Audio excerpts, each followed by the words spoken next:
All right, friends, we are on Chapter 10 of Mrs. Roopy is Loopy, and this is called The Evidence.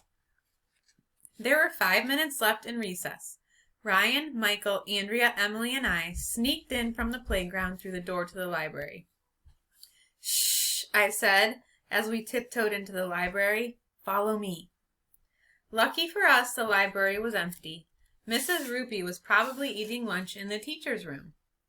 On our hands and knees, we made our way past the nonfiction books to Mrs. Roopy's office. The door was unlocked. I opened it. We're going to get caught, Emily said.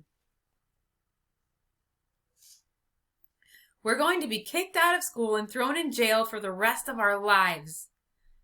In here, I said, ignoring Emily. This is where we'll find the evidence. We were inside Mrs. Roopy's office. I wanted to turn the light on, but Michael told me that when his father is doing a secret investigation, he never turns the lights on. We tried to see the best we could with the light that came in through the window. Do you see any evidence? Michael said. Not yet. It was just a bunch of boring stuff. Pictures of Mrs. Roopy's daughters, papers, videos, junk. No evidence at all.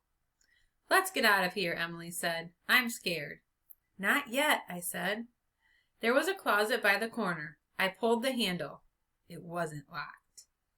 And there, inside the closet, was all the evidence we would ever need. George Washington's uniform, Little Bo Peep's dress, Johnny Appleseed's overalls, Neil Armstrong's spacesuit. Every single costume Mrs. Roopy had been wearing was hanging right there in the closet. This is the proof, Michael said.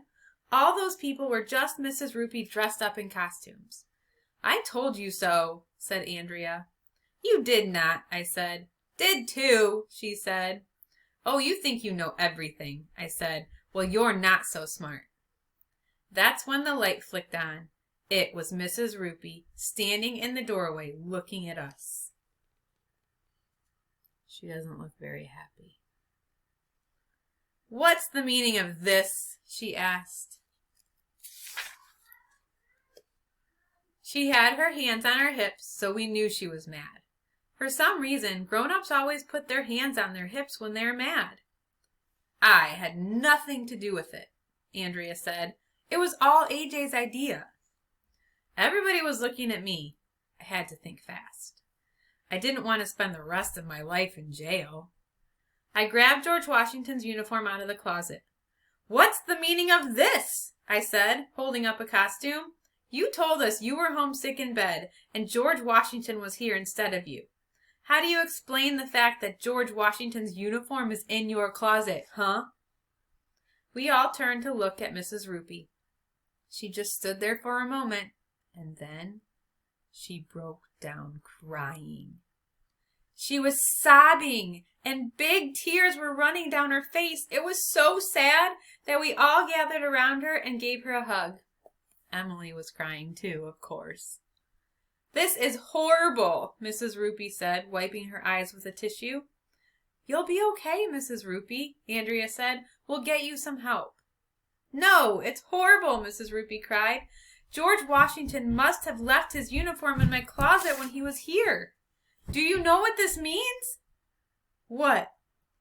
It means George Washington is running around somewhere with no clothes on. Uh-oh. Let me see.